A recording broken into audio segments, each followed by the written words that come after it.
MyMichelleLive Sports Timeout. The fans, the field, the faith, the fun. Here's Michelle. Oh, here's Michelle, but here is something so much more. This is going to be a very special edition of our Sports Timeout. Yeah, we'll talk about, I think there's like football and I don't know, some other sports going on, but come on, what could be bigger and better, guys, than...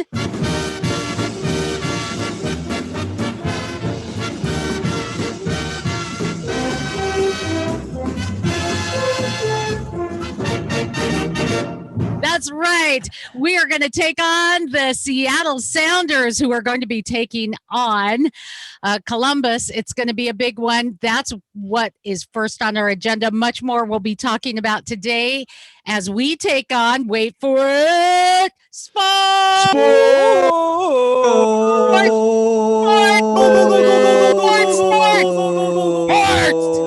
All right, now we got it. Got that out of your system now? Because I'm not sure I do. Oh my gosh, guys, that was an instant classic that we watched. It was such a good game. It displaced like the NFL. They didn't have a game that day because it was so cool what took place. I mean, a comeback classic Seattle tale. And Garrik, I'm going to let you weigh in first on this. Oh my goodness. It's everything that you hope for in a game, except for the way we didn't score in the first half. But I think we called it from the beginning in terms of just the fact that we needed to make sure that we didn't overlook or look past Minnesota United, because clearly they came out to play. It was great. I mean, we had quite a few opportunities, but they got the first goal. They got the second goal. But there was something about the Sounders that you just knew that they were never out of it. They remained calm, and they continued to play their game, work their plan, did not push too hard. And what I mean push too hard is that there can be a tendency for teams when they're behind to take shots where they wouldn't normally take shots and just take gambles and things like that. And the Sounders didn't. They worked the ball around. They continued to keep possession, and the opportunities came and they took advantage.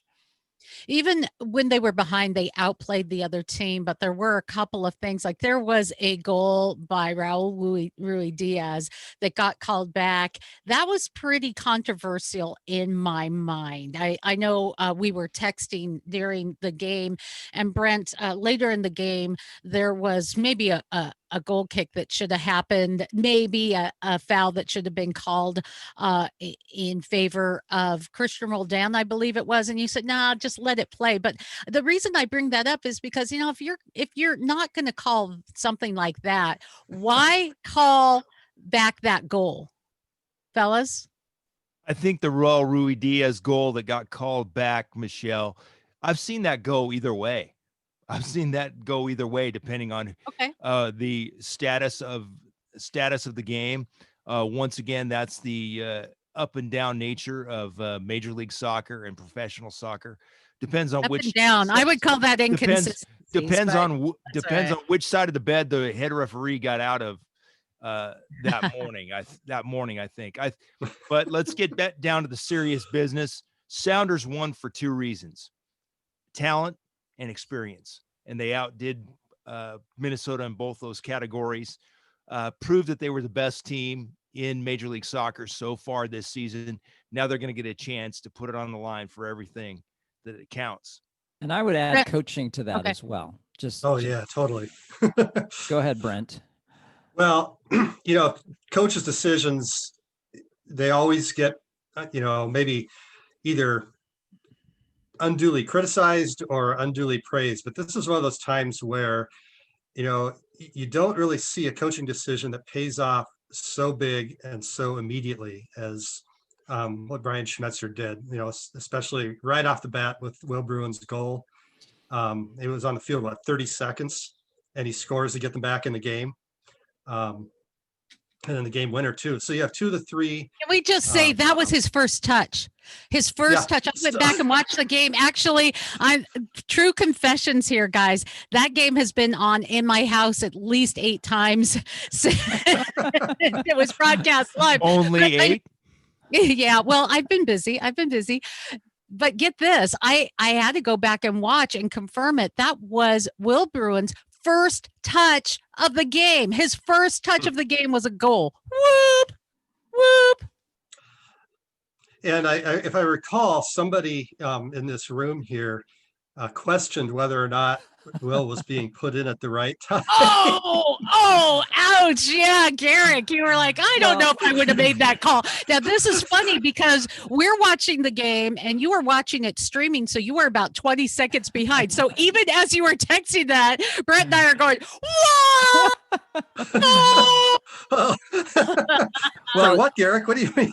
I really like what João Paulo contributes, and so that was a part of my questioning as well, because he creates a lot of opportunities for us. But Bruin has proven time and time again that he finishes at the right time, and so you can't fault the coach for that. But the other side of the coin as well is that Minnesota's coach, I feel like when you're up 2-0. You need to lock things down a little bit tighter. And granted, he was going against a Sounders team that really has the ability to unlock what you're trying to lock down. But I think it looked as though their strategy didn't change significantly, even being up 2-0. Yeah, I was just going to say that, Garrik. They did not change game plan. They did not pull back a little bit on defense, especially in their back line. I expected them to drop quite a few people into the box as we got closer to the 15-minute mark when things started to change. And I was really surprised by that, because if you control the tempo in soccer, like any other sport, you can dictate the play. And they pretty much did not change strategy from moment one. Now our final 2 goals did come on set plays as well. So one could argue that, regardless of how many guys you pack in the box, if there's a set play, all bets are off in terms of the typical run of play, box packing that sometimes defensively teams will do. So one of the precious moments afterwards was someone coming up and congratulating the team, and that was pretty cool. So this is our guest today. Osvaldo Yes, that was awesome. Alonso. Yeah, what a class act. I mean, just a great guy. The Sounders win. I want to give him a hug. Mm-hmm. The Sounders win also points out the significance of a bench, because my goodness, hello, you have got to give it to the Sounders bench. I mean, because they're the ones that scored, that made the difference in the score. This was the key at the beginning of the season, and as the Sounders season started pre-COVID, everyone was saying that one of the reasons that Seattle has such a great opportunity to do so well this season is because of the incredible depth. Now, we got very thin throughout the middle of the season, and it showed, but coming into the end here, we've got all the depth. And I mean, again, credit the coaching staff and the front office for making some good decisions and bringing players back and And so now moving forward, we are going to the final. We're going to the MLS Cup 2 years in a row. I'm hoping we pull this in. We're going to talk a bit about that. And I'm really hoping, knock on wood, that we become the first team next year to win the Cup 3 years in a row. But that's a little ahead of the game. I want to talk about some controversy. There's already drama on the pitch. The injury list. Nagby, two-time MLS Cup winner and Portuguese veteran and wingman Santos are not medically cleared to play for the MLS Cup. Now, here comes the controversy. Of course, the fans are feeling it. The Columbus fans are frustrated. They, in some of the comments, one guy was saying, well, without Nagbe and Santos, this game should come with an asterisk if the Sounders win. Another person said, let me see, MLS Cup winners, where is it? Oh, there it is. Without these two, the game should be postponed until they could be medically cleared. You know, that whole, oh my goodness. So people are already getting in on it. Rich, go ahead. I say bring it on with one caveat. Since the Sounders are the defending champion, let's move the game to Seattle. If you want to get down to details, why does the defending champion need to go on the road to win another championship? Well, there you go. That's something to think about. You know, maybe if COVID is so Let's prevalent, delay it a week. Delay it a stay. week and bring it to Seattle. Yeah, there you go. Well, Yeah, okay, delay I it a week want and bring to it to Seattle. But I bring can- this though, guys. But Two hang things. on, before you go there, I would say that if the shoe were on the other foot and it was Seattle star players, let's say They Rui wouldn't Diaz care. and Rosales, I know they wouldn't care, but we would. So No, wait a minute. Let me I'm just not stop you there. Oh, No. I'm stopping you there, guys. I am stopping you there. Do you forget your history?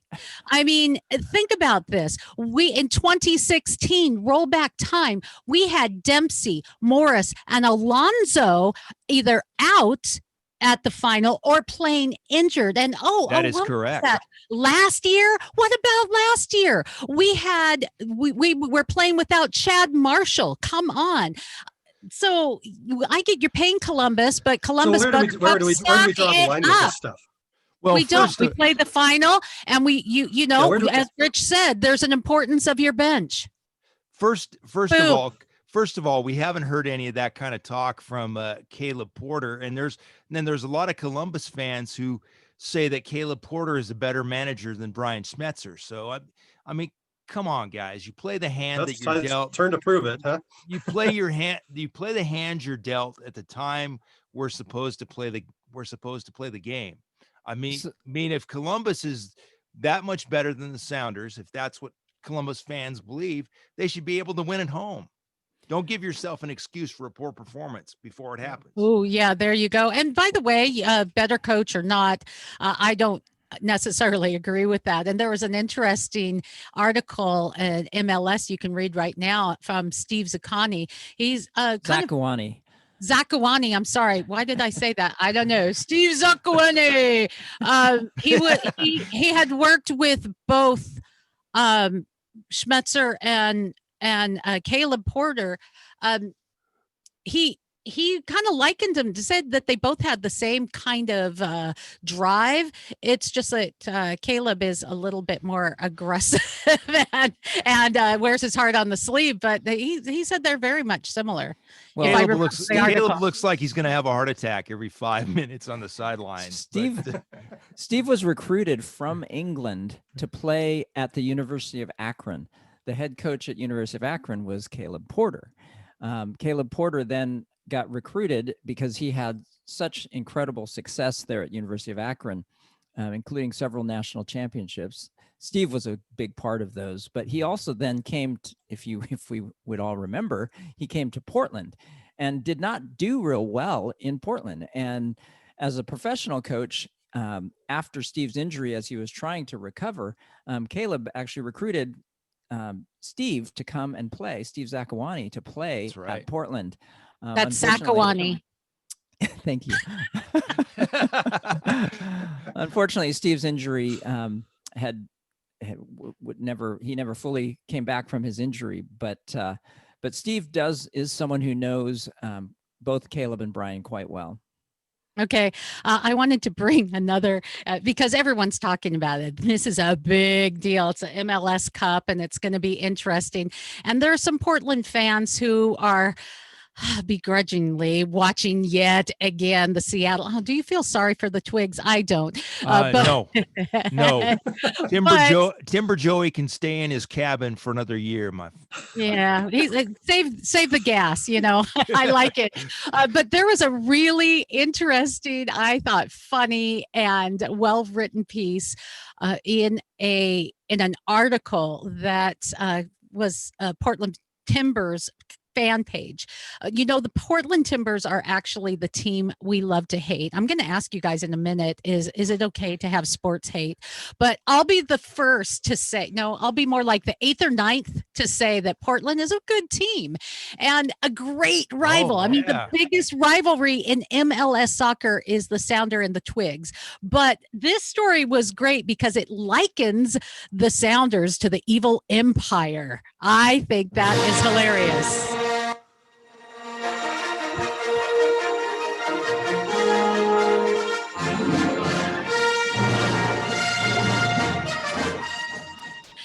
So Portland, you guys Portland, I am your father.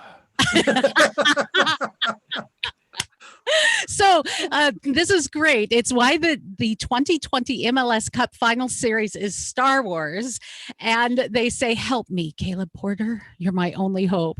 This is what I wanted you to hear and comment on. The Seattle Sounders, they say, do that dumb thing where they do miraculously and find a way to win the Western Conference again, and they say that the Timbers in Timberland have to endure this cup, but Seattle is the empire. Caleb Porter and the crew are the Rebel Alliance, and the MLS Cup 2020 is Star Wars.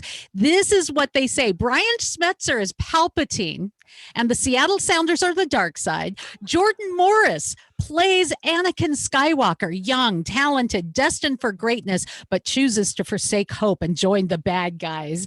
Help us, Caleb Porter. You're our only hope. Oh my gosh, that is so The funny. problem here is that Portland, the Rebel Alliance, is already out of the game. They're done. They're toast. Yeah. So not very effective. Not very effective rebels.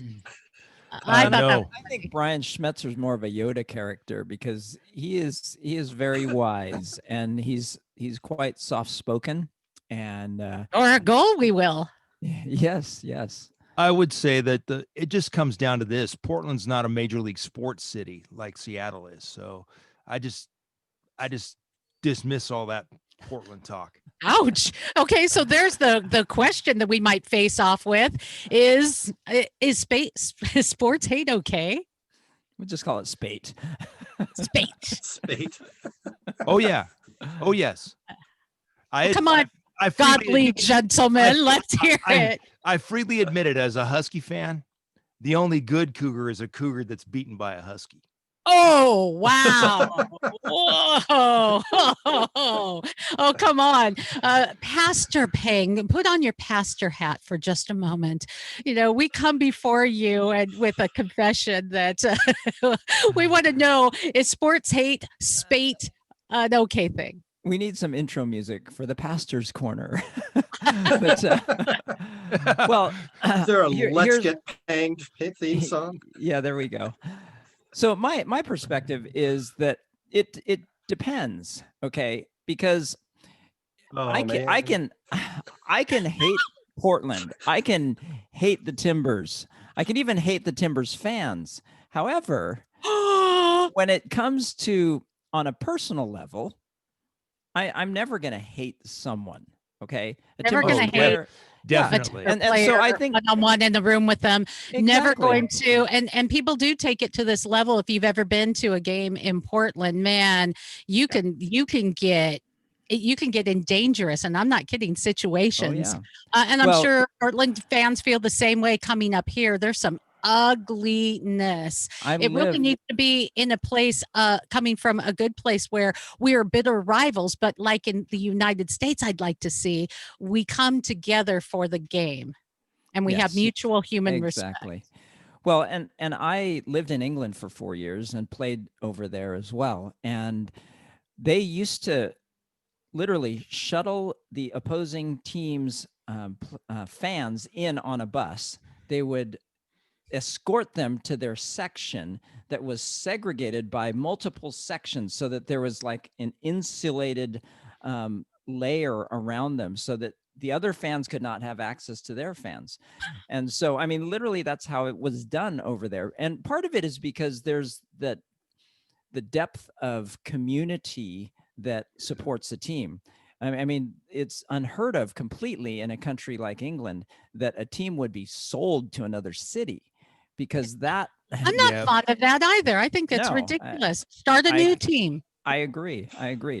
But I think the depth of hatred, and I think this is, I mean, Michelle Akers, our former national team player, amazing lady, but one of the things that she used to talk about is the fact that sports is a microcosm of life. Yes, right? it is. It's an analogy. I believe it. And if you look at the way our culture is today, this whole political hatred of the other person, and I mean, to play off that Star Wars thing a little bit, I mean, if you view the opponent as more than the opponent, as in the enemy or even the embodiment of evil, which is what has happened within politics, then if the other team wins, it's not the other team or the opponent winning, it's actually evil winning.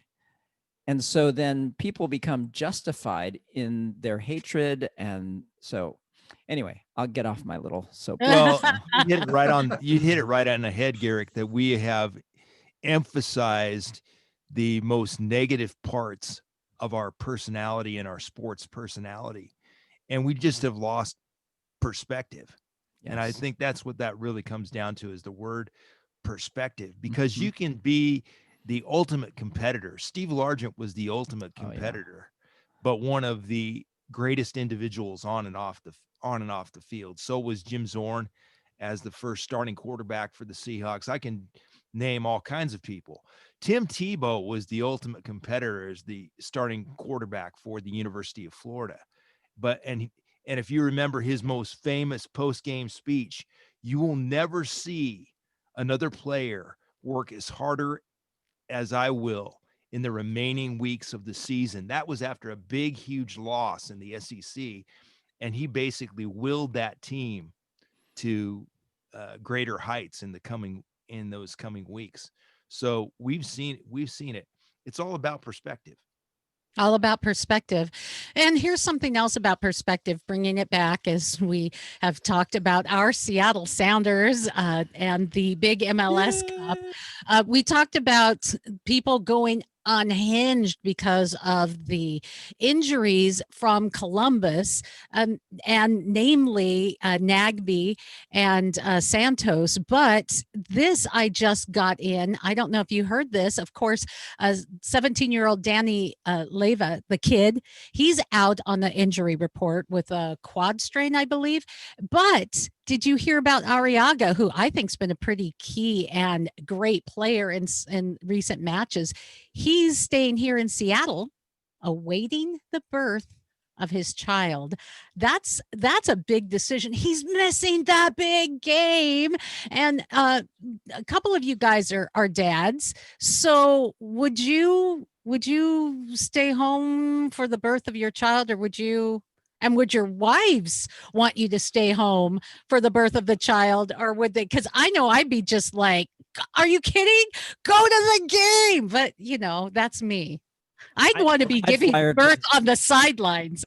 I was going to say, I'd fly her to the stadium. Yeah. Our son took 3 days to make himself evident to the rest of the world. So I could have gone and been back in time for all of it. So well, I don't think it would have been an emotionally challenging moment, but I don't think it would have been a tough decision to stay. If it had been my first child, I probably would have stayed home. But after you popped out a few, it's like, oh, I got this, babe. There you go. Yeah, I'm joking. No, I think as Rich was saying, that is perspective, right? I mean, this is a big game. It's a huge game. It is the game of games for American soccer. But this is his family. his life, and That will continue long after a soccer career. That is right. I respect that so much. I was so blessed by hearing that, guys.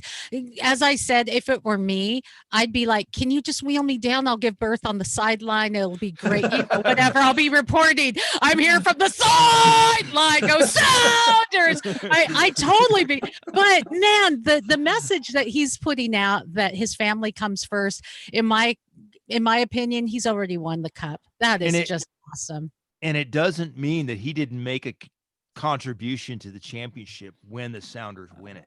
Absolutely. And again, to Rich's point, because of our depth and the way that our bench is, I think he can stay home with a little bit more confidence, knowing that, I mean, we've got amazing players at the back now, where earlier on in the season we were quite thin. Yeah, I agree with you there. And he's already made that contribution, and even a better contribution, because he's bringing it to a deeper level. And I think that's the it factor. Oftentimes it's that deeper level. You can have two teams equally matched, but when someone really wants it, they want it. And that brings me to football. Seahawks. What the heck? Okay, let me set the stage. Do you have a little bleeper there? Yeah, right. Let me set the stage. Oh, do we not need that on the podcast? Anything goes, I guess. The Huskies blew it. All right. The Seahawks bit it. And then the Sounders came. And I was a little nervous. I have to get this confession on the table. I was a little nervous that it would be a Seattle, like 2020. Yeah, 2020 weekend. Yeah. But the Sounders redeemed it, and that was great. But what in the name of all things green and blue did the Seahawks do when they were facing the Giants? What happened, Rich? Give us the Rich report. Well, as far as Shaquille Griffin is concerned, he came out and said we overlooked, in an article over the last 24 to 48 hours with ESPN, he came out and said we overlooked the Giants. And Shaquille was honest enough to say that. I give him props for that. But they're forgetting one point. Everybody that puts on an NFL uniform, everybody that puts on a professional sports uniform can play. So if you decide not to show up, yes, if you decide not to show up or not give your best effort, one of two things can happen. You can embarrass yourself by losing, which the Seahawks did, or somebody is going to get hurt. One of those two things is going to happen on a Saturday or a Sunday. You're going to embarrass yourself, or you're going to get hurt. Because it looked more like the Giants were David playing against the giant Seahawks, who just got brought down. I mean, we were barely lucky enough to score one touchdown. I mean, we're going into the third quarter and our score is 5. I mean, I thought the Sounders showed up at halftime. I know. Yeah, really. If I could make a prediction in the past, I don't know. I know you can't do that, but had we recovered the blocked punt for a touchdown rather than a safety, I honestly think that would have changed the outcome of the entire game. Good point, Garrik. Because we would have then, it would have been 10-0 instead of 5-0. And I think the Giants may have deflated at that point, because it's like, oh my gosh, here we go. We get a I like your analysis. Yeah, maybe. I think that there's more to there should be more to the Seahawks. Well, there should be, absolutely. The Seahawks did not make the simple play. They did not run the football. They did not block better than the Giants. They did not tackle better than the Giants. Those are all fundamental plays. And we can go back to the Sounders game. The Sounders made all the fundamental plays that had to be made at the point in time they had to be made. That's what an experienced and talented team does, Garrik. Yeah, no, I completely agree. And if you look at, and to your point, Rich, too, with as far as the NFL uniform, the professional uniform that you don. Good point. In the past, I mean, the Sounders game, I think I mentioned to one of you that it was kind of like the Seahawks that we've known in the past. The Sounders game was like the Seahawks, who just could come back and pull off this miraculous last-minute victory. and you kind of hoped for that the entire Seahawks game, but then you realize the fact that this other team actually has a strong defense and they were able to Oh, shut us down. And so yeah. you can't just go at will. And of I want to course, give them kudos. I want to give them absolutely. kudos. If The they, Seahawks offense were playing to a tight window, like they often do, almost thinking that they were invincible, especially in passing is what I'm referring to. And the Giants were pressure, pressure, pressure, pressure. I want to give them kudos, but Brent, I'd like for you to weigh in. well, I think if they did, granted, Shaquille Griffin's a defensive player, but if the Seahawks as a group overlooked the Giants' defense, there's totally no excuse for that because they have improved throughout the season, and that's a pretty solid young unit. And That's the you good know, part of their team. that's the good part of their team. And they'd also won 3 games in a row coming into this, so they're also kind of on a roll. So whether or not that was a factor, it's hard to say, but the Giants took away the deep ball and Russell was off and he was holding the ball way too long. And which when you're playing by the end of the game, your 4th string right tackle, who was, Oh my gosh. Disaster. I mean, you got to give the guy, I feel bad for the guy because he was thrown into a situation that he really didn't have any chance to succeed. But as the quarterback has to know, okay, this guy has not played in 3 seasons. He's been on the practice squad. There's probably going to be issues here. I can't hold on the ball for 4 or 5 seconds. So, and some of that goes on Schottenheimer, the offensive coordinator too. Okay, we need to quit going for looking for the deep ball, get some short crossing routes or whatever. Of course, that worked great when the ball to Carson that he tipped off his hands and ended up as an interception. But the offense just was out of sync.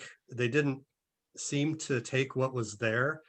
I'd like to see them running more. Granted, that was compromised by the offensive line, and it sounds like Carson's foot isn't 100% yet either. The defense, 3 quarters played pretty well. That 3rd quarter, they just got absolutely steamrolled. And, those 2 drives were the difference in the game. Yeah. And why all of a sudden they couldn't stop the run, I don't know. But You made Colt McCoy look like a starting quarterback in the NFL. It's his first win in 6 years. I mean, Oh, that's I know. that's tough. So when you look Can at we talk about the Sounders Jets coming again? up, yeah, really. Look at the Jets coming up. I mean, they should have had that game against the Raiders last week, and they're playing. I mean, they're in complete disarray, but they're playing with some pride there. And you are winless and lose a game because your defensive coordinator makes a call on what should be a prevent defense on a Hail Mary to blitz with 8 guys or something like that. yes. Which apparently is something like the first time in 15 years someone has blitzed that many people on that play. Yeah. So I don't know what to expect out of the Jets because they're going to be crushed by that loss, mad at their coaches. This is one of those things that can galvanize a team as far as the guys on the field, or they could completely go to pieces. So it's, as I said last week, nothing comes easy for the Seahawks. So as much as it'd be nice to win 42-7, I'm not expecting that. Brandon Shell comes back on the offensive line at right tackle. That will be a big help. Seahawks must put their foot down from the opening whistle and don't let up and play Seahawk football. Run the football. Take what's there, Russell Wilson. Run around. Go back to being the Russell Wilson that everybody loves and cares Start cooking for. again. And let's just turn it up. Don't don't do anything except take prisoners. Turn it up and serve it hot. That's what we're hoping for, at least. I want to talk about some other non-field related football stories. Did you hear this one? Speaking of sports hate, the quarterback that everyone loves to hate, unless you love him. You love him or you hate him, Tom Brady. His health and wellness company received almost $1 million in Paycheck Protection Program funds. And here he's gotten $1 million for his business, even though he signed a 2-year contract that was $50 million to the Bucks. He's made about $260 million in salary in his 20 plus years with the NFL. And that doesn't even include endorsements. And this is while 52% of small businesses that applied for this loan didn't get one. Small businesses from people who don't get multi-million dollar salaries. And even the Los Angeles Lakers, one of the NBA's richest franchise, got 4.6 million in federal loans, but they returned every last cent when Good they for learned them. that funds from the program ran out for smaller guys. So what's up with Tom Brady? He needs that $1 more million for his business. He couldn't have dug deep. I mean, does his wife's shoe closet, just drain the funds, or what's going on there? I think it's a systemic problem in the sense that the United States and the people who run the Small Business Administration, other people that are involved in small businesses, really not taking care of small businesses. I don't blame Tom Brady for the problem. I blame the way the program is set up. Really, I kind of do, because if I have a business, my employees come first, and if that means I don't take my salary as long as I can pay my bills, I take care of them. I mean, he can dig deep into his own pockets, which is what a lot of the 52% of the people who didn't get a loan will have to do. And I would piggyback on that, Michelle, by saying, in the first place, Tom Brady shouldn't have qualified for that program. That would be my thing, because to me, his company, with the financial backing that he can generate, doesn't qualify as a small business when I think of small businesses, because we know from statistics, 75% of jobs in the United States are generated by small businesses. Tom Brady is not the first person that I think of when I think of small business. Well, I'm guessing we're referring to, it was probably a PPP loan, which is not exclusively for small businesses. Now, I don't want to. The Paycheck Protection Program. Right. So larger companies could be eligible for that as well. But it was very, very difficult for a lot of businesses to be able to get that and to navigate the system. I watched a YouTube video last night about how the governor of California, Gavin Newsom, has multiple businesses that also received huge money. One of them being a winery with 16 employees, got over $900,000. And so you know that there is problems, but I'm kind of with Rich in terms of saying there's a problem with the system. And if you're a business that applies and receives the funds, now, granted, I think the Lakers did the right thing in terms of giving the money back, but most definitely. Yeah. And so I think that I don't know. Because I wouldn't consider the Los Angeles Lakers to be a small business. Especially when the NBA last year, if I have my figures correct from my sports encyclopedia brain, I believe last year, if I go back and look at the numbers, the NBA made $6.8 billion last year. Maybe they could have spotted the Lakers then, 1,000 spot or something. Then I don't know. I think one of the things $1 million or two. Brent? I think one of the things you run into with some of these programs too is legally, in a lot of cases, the individual is separate from the entities that's the company, and so this is true. But with public relations, he's not. I mean, well, no, I get that, and it just. I mean, I'm a total cynic when it comes to these things. So I understand structurally how that could happen, where his business may have qualified for the loan, even though he personally is sitting on all this money that very well he could have funneled into that business without having to take on this loan that other people without owners with deep pockets could have benefited from.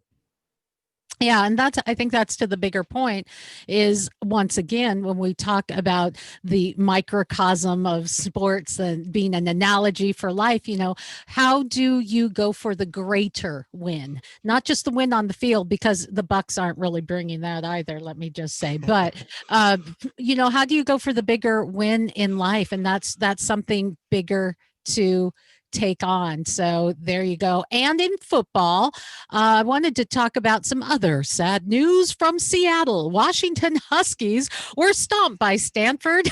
Oh my goodness. But get this. This is their first loss in the Pac-12. Their first Pac-12 football game defeat. Yeah. But they still rise to the top of the Pac-12 North. Now here's the interesting twists and turns with COVID and when we're playing and when we're not. They're canceling the game with Oregon due to COVID running amok in the Husky program, so to speak. Why wouldn't they cancel the Oregon game, though? Get this. They're at the top of the Pac-12 North. They have a better record than Oregon. If they lost to Oregon, they could lose that top placement. And if they just don't play at all, they keep it and they don't have to take that risk. But Jimmy Lake doesn't seem like the kind of coach who would care about such things. So let's wait.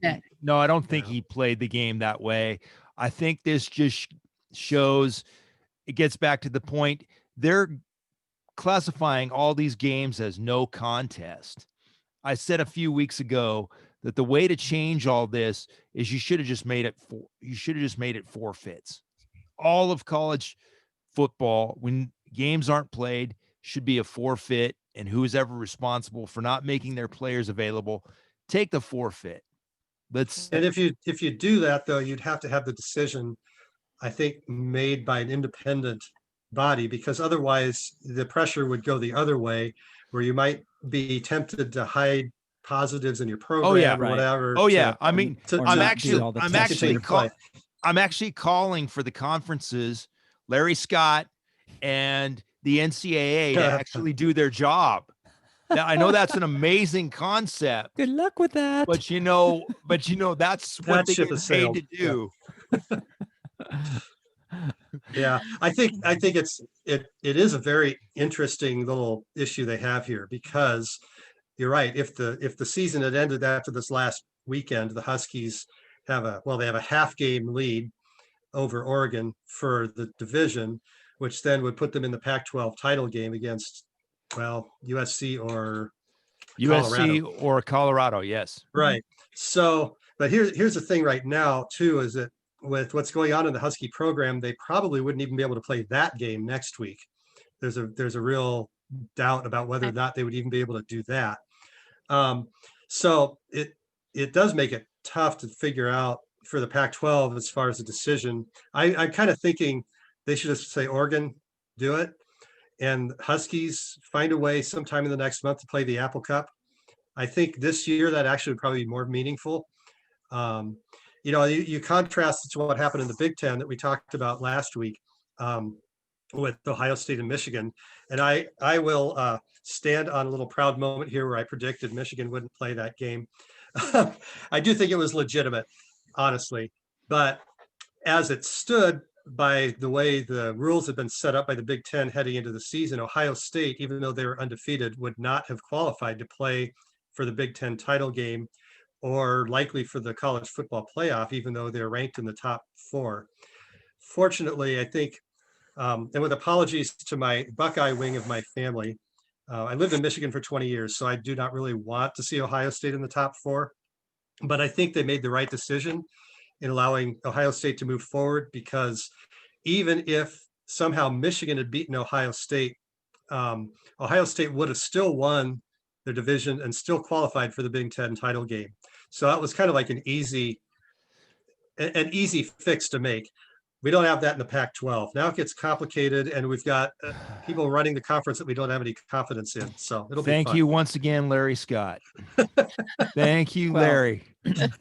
About 3 weeks ago, if you'll recall, I just threw my hands up and I'm like, none of it means anything just because of the way that this season has been. That's the Apple Cup. Play the Apple Cup. The Pac-12 was behind the 8 ball when they decided to have only a 7-game season and based on the starting time of the season. They were behind the 8 ball to begin with. Yep. Once again, Larry Scott, thank you very much. Yeah. Do us a favor. And they were the first conference to have the rapid testing available, and the last one to start, with no space for bye weeks, no space for the ability to reschedule. I mean, everything was kind of been seat of the pants for the last month and a half, and it's tough.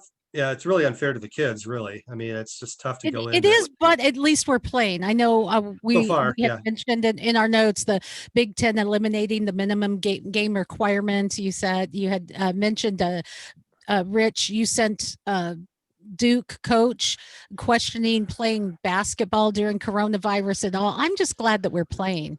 I am glad that we're playing, but I will say, let's talk about Coach Krzyzewski for a minute. If you were that concerned about not playing the season and concerned about the coronavirus, then you should have pulled out. Duke should be an example. Pull out then. If you're that concerned about your players' mental health, physical health, and you're concerned about the November 25th start date, which is what the article pointed out, that Krzyzewski thought that was too much of an arbitrary thing and there wasn't a whole lot of strategic planning in getting this basketball season off to the right start, then pull out. Then don't be part of the season. That's what I don't like about this season. People are not willing to make decisions and stick by them, or admit they were wrong and change their tactics in combating coronavirus. See, got two of those things going on at the same time. Right. It's just very frustrating. I wanted to change directions a little bit, mention a couple other sports. I know hockey. Have you guys been following when the startup is going to be? Encyclopedia Rich. I know they were talking about January. Yeah, that's the potential start date, modified schedule, modified bubble, all kinds of different little realignment things going on there as we get closer and closer to the beginning of the Kraken. That's what I'm excited about. The fact that NHL hockey is going to get the ball rolling in January means we got a few. Hey, I get the puck sliding, not the ball. They playing with a ball. They playing with a ball this year. That's a COVID thing. hey, don't give me you know what I have to. You know what I will admit. That was a Larry Scott moment. That's what I will admit. So let's drop the let's blame it on Larry. That's great for the blooper reel right there. Larry Scott is a blooper reel. Is anyone else hoping to get some Kraken stuff for Christmas? I know, Garrik, you already got the jump on that, and you got us all Kraken shirts, so that was pretty awesome. Oh yeah, he got the A+. Got the jump on it, yeah. So, anyone else hoping, or I'm buying? Everyone's getting Kraken stuff. I'm kitted out. I'm kitted out already. I'm good. I bet. I have a sweatshirt, I have a t-shirt, and I have a pullover. So I've got 3. Dude, I even have the hockey stick, for the. I'm falling behind. Wow. Yeah. I'm oops, you can't see it, but oh well, that was my that's your MLS Cup shirt. That was awkward. Oh, there you go. Yeah. There you go. Yeah. There you go. Hey, and Brent, you sent a story this morning about baseball and talking about some of the team eliminations from Major League Baseball clubs. Let's talk about that real briefly. So it's kind of been bubbling around for about a year that, well, the agreement between Major League Baseball and the approximately 160 minor league baseball teams is coming to an end at the end of 2020. And so Major League Baseball has decided they want to fundamentally restructure the relationship with the minor league clubs. And some of the stuff is positive because they do want to upgrade facilities and upgrade some of the things that are available to minor league players, which, I mean, a lot of them throughout their minor league careers truly live in poverty. However, they this hasn't really been a negotiation. This has been something issued by Major League Baseball that they told the minor league teams what they were going to do. And part of that was eliminating a quarter of the minor league teams that exist from their formal relationships with the major league clubs. It's like the Seattle Mariners have a minor league AAA club, minor league AA club, a couple of single A's, and a rookie league. So it's the minor league clubs are all associated with individual teams. Well, 40 of those no longer will have that relationship. And the others that are among the chosen 120 may or may not choose to move forward in this agreement because, well, if you're a minor league owner, you may not have a lot of money. And if you're told by Major League Baseball that you have to spend $10 million to upgrade your facility and you don't have that money after COVID, you may not do it. Yeah, minor league owners depend a lot on those monies from major league clubs. Yeah, So and they don't have that's kind TV of a big story. contracts. So it's going to be interesting because obviously you have a contraction where there will be fewer positions for minor league players available out there. Major League Baseball says they're going to encourage some of the independent leagues that have been out there to take on some of the clubs that they have cut. But it's going to be, I mean, all this started rolling before all of the COVID responses came into play, but it's just going to be kind of enhanced by that. The good news for Seattle area baseball fans is that the Everett Aqua Sox, who have been a short season, lower A league level team, will they basically got bumped up a level. So they're going to be a full season upper A level. They'll get the top prospects. They'll have 130 games instead of like 70. So assuming that things move forward with them, it'll be kind of cool for our fans in Everett, but it's gonna be something to watch. I have gone to so many Aqua Sox games in younger years, and oh man, that is good news. It's frustrating though because we don't want to lose out on some of the sports, and that's some of the lower level sports are the things that everyday people have access to. This whole world has been turned upside down. I have one more news story that I wanted to share with you guys in the form of a soundbite, talking about the Summer Olympics and how the postponing has negatively affected the athletes. This is from King 5 News in Seattle. It's the international camaraderie of the now postponed 2020 Summer Olympic Games, without realizing the personal and financial toll this is taking on the athletes and their corporate backers. Many Olympic hopefuls put their lives on hold, postponing school and career moves in order to dedicate themselves to training for the Games.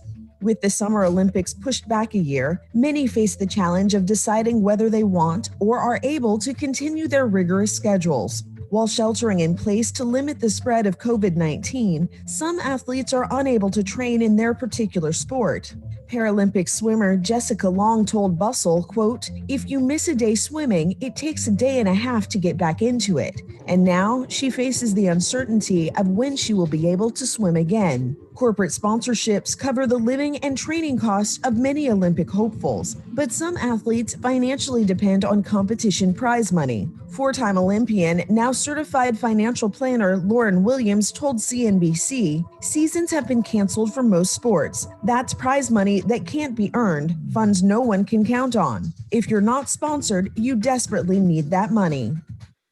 So, we're not talking about the Tom Brady's here that we did earlier. We're talking about everyday people, and they rely on this is their job, and their sport is their life. So it's a tough time. And so as we gear up for our final shot, I just wanted to take a moment and think about the people you mentioned, Brent, that may be taking even more of a financial hit as these changes with Major League Baseball take place, the folks who aren't getting the sponsors, the changes for the Olympics. It's a deeper story. And people are really suffering out there. I would say a healthy society financially is one that is flourishing, with sports and arts, and all of those are taking a hit. Anyone want to weigh in before we take our final shot? Definitely. And I'll make this my final shot, Michelle. If you really want to help athletes out there, like in the story that Michelle just played for us on the air, donate to teamusa.org during this Christmas. All right. I like Yeah, I it. think So also, go ahead. I know if you follow specific athletes, there's a guy that that I covered in his high school days back in Michigan that is now part of the Samoan track team, throws discus. And so every 4 years, I buy a t-shirt from him and stuff that like support his expenses individually. So if there's a sport you're invested in or whatever, I'm sure that a lot of these athletes, especially in the sports that aren't big financial cash cows, are have their individual fundraisers, and those are things to look out for too. And then that your money is going to that person. That's pretty cool. Garrik, you impress me. If you are listening to the podcast, you can also watch the podcast. And he has backgrounds for Zoom, like I have hats and shoes. I mean, it's just really I impressive. think he needs to share his backgrounds with us. I think that's what he needs to do Okay. here. He's kind of making us look bad. Don't I you know. think? Yeah. That's all right. I'm happy if I can have a different one every week. Guys, it's time for our final shot.